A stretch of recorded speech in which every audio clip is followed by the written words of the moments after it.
नमस्कार, मैं अभिषेक मिश्रा। क्या आपने कभी ऐसा सोचा कि अगर दुनिया के तमाम देश अपने रक्षा बजट को लगातार बढ़ाते चले जाएं और दुनिया के तमाम देश अगर हथियारों की खरीद बढ़ाते चले जाएं, तो इस व्यवस्था पर, इस पूरी दुनिया पर उसका क्या प्रभाव पड़ेगा? दरअसल 25 जून को अभी आयोजित नाटो के सम्मेलन में सभी 32 के 32 देशों ने अपने रक्षा बजट को बढ़ाने का फैसला किया।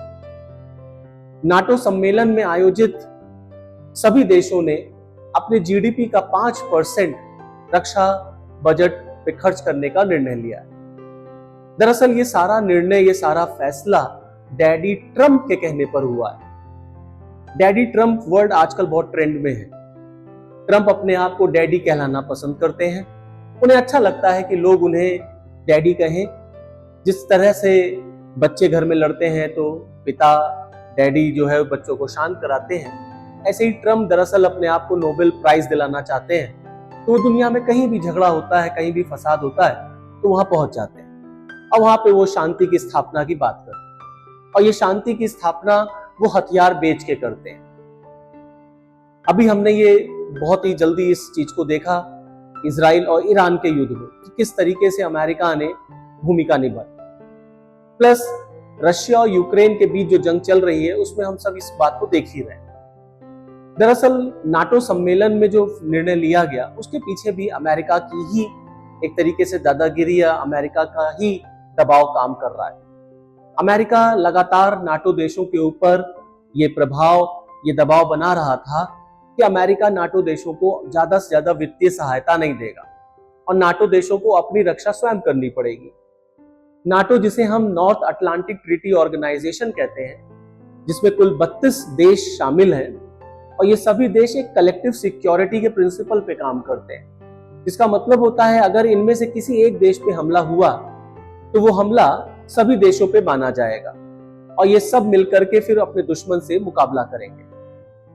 अमेरिका नाटो को सबसे ज्यादा वित्तीय सहायता देता था, लेकिन जिस तरीके से अमेरिका में वित्तीय अस्थिरता रही, ट्रंप के आने के बाद यह निर्णय लिया गया कि अमेरिकन सरकार नाटो देशों को अब ज्यादा वित्तीय सहायता नहीं देगी। तो फाइनली नाटो देशों ने निर्णय लिया कि वो अपने रक्षा बजट को बढ़ाएंगे। अगर 2020 से 2024 का आंकड़ा आप देखें तो आप देखेंगे कि सबसे ज्यादा जो हथियार हैं वो अमेरिका ने ही बेचे। अमेरिका के बाद फिर फ्रांस दूसरे नंबर पे आता है, फिर रशिया, फिर चाइना। तो तमाम ऐसे देश हैं जिन्होंने अपने हथियार बेच करके अपनी अर्थव्यवस्था को खूब उछाल दी, खूब माल कमाया, खूब पैसा कमाया। तो अमेरिका दुनिया भर में शांति की स्थापना करना चाहता है हथियारों के दम पर, हथियारों को बेच करके। कल्पना करिए अगर सारे देश लगातार हथियार खरीदते चले जाएंगे तो कभी ना कभी कोई ना कोई तो हथियार का इस्तेमाल करेगा ही करेगा। तो इस पूरी पृथ्वी का, इस पूरी दुनिया का क्या होगा? हम एक ऐसी दुनिया में रहेंगे जहां पर आए दिन जंग हो रही होगी। और भी बहुत पुरानी बात नहीं है, इजराइल और ईरान में सीज फायर हुए, रशिया और यूक्रेन में लड़ाई अभी चली रही है। इसी सम्मेलन में अमेरिका ने यह भी निर्णय लिया कि वो यूक्रेन को अपना बेहतरीन defence missile system the patriot देगा। शुरुआती दौर में अमेरिका ने यूक्रेन को पैट्रियट डिफेंस सिस्टम दिया था, लेकिन बाद में रोक दिया, जिसकी वजह से यूक्रेन को रशिया से बहुत बुरी हार देखने को मिल रही थी। लेकिन अब फिर अमेरिका ने निर्णय लिया है कि वो यूक्रेन को ये अपना डिफेंस सिस्टम देगा। शुरुआत में जब ट्रंप अमेरिका के राष्ट्रपति बने तो उन्होंने पुतिन से बातचीत का दौर चलाया, तो उनको ये लगा कि पुतिन उनकी बात मान लेंगे और युद्ध रुक जाएगा और वो नोबेल पीस प्राइज के एक तरीके से एक दावेदार बन जाएंगे। लेकिन ऐसा हुआ नहीं। तो अब फाइनली ट्रंप ने यूक्रेन को अपना सबसे बेहतरीन डिफेंस मिसाइल सिस्टम देने की बात की है। तो क्या ये डिफेंस सिस्टम पा जाने के बाद यूक्रेन जो है वो पीछे हटेगा? क्या रशिया और यूक्रेन की जो लड़ाई चल रही है वो रुकेगी? तो कुल मिलाकर के आप ये देख सकते हैं कि आज के इस दौर में हर देश जो है वो ज्यादा से ज्यादा हथियार खरीदना चाहता है। तो हम कुल मिलाकर के ये जो पश्चिमी देश हैं, क्योंकि नेटो में सभी सब ज्यादा से ज्यादा पश्चिमी देश हैं, ये किस दुनिया की स्थापना करना चाहते हैं? अगर आप देखें कि कोई भी देश का रक्षा बजट कितना है, उसमें भी आप देखेंगे कि सबसे ज्यादा अमेरिका का रक्षा बजट है। एक आंकड़े के अनुसार अमेरिका का डिफेंस बजट जो है वो 84.7 लाख करोड़ है, सबसे ज्यादा।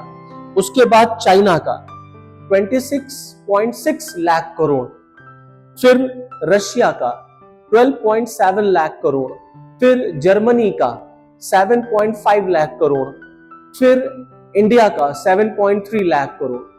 तो अगर हर देश अपना डिफेंस बजट बढ़ाता चलेगा तो ये क्या शो कर रहा है कि हम रक्षा पर, हम हथियारों की खरीद फरोख्त पे ज्यादा से ज्यादा पैसा खर्च कर रहे हैं। तो एक दिन ऐसा आएगा कि हम लोग हथियार के दम पर शांति खरीदेंगे, हम लोग हथियारों के दम पर शांति की स्थापना करेंगे। इसी तरह से अगर आप देखें कि कोई भी देश जो है वो कितना रुपया खर्च कर रहा है हथियार खरीदने पे, तो अमेरिका 37% खर्च करता है, चाइना 12% खर्च करता है, रशिया 5.5%, जर्मनी 3.2%, इंडिया 3.2%। ये आंकड़े ये दिखाते हैं कि दरअसल हर देश जो है वो किस तरीके से एक हथियार की रेस में लगा हुआ है, जिसको हम आर्म रेस कहते हैं। और नेटो में भी, हाल ही में नेटो के सम्मेलन में भी जो निर्णय लिया गया है, कुल मिलाकर के वो भी कहीं से भी अच्छा नहीं माना जा सकता कि अगर हर मुल्क अपना रक्षा बजट बढ़ाएगा और हथियारों की ज्यादा से ज्यादा खरीद करेगा तो जाहिर सी बात है फिर हथियारों का इस्तेमाल बढ़ जाएगा और हम जंग के मुहाने पर बैठे रहेंगे। आने वाले दिनों में हम अपने भविष्य को, हम अपनी आने वाली जनरेशन को क्या दे करके जाएंगे, इस पर हमें गंभीरता से सोचना पड़ेगा। इस पे ट्रंप को सोचना पड़ेगा, वेस्टर्न कंट्रीज को सोचना पड़ेगा। लेकिन ट्रंप नोबेल प्राइज पाने के जो है रेस में इतने अंधे हो गए हैं कि उनको ये सब चीजें दिखाई नहीं दे रही।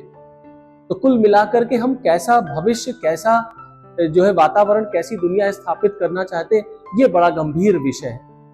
तो चलिए फिर मुझे दीजिए इजाजत इस वीडियो के साथ। अगले फिर किसी टॉपिक पर मैं आपके साथ मिलूंगा, तब तक के लिए जय हिंद।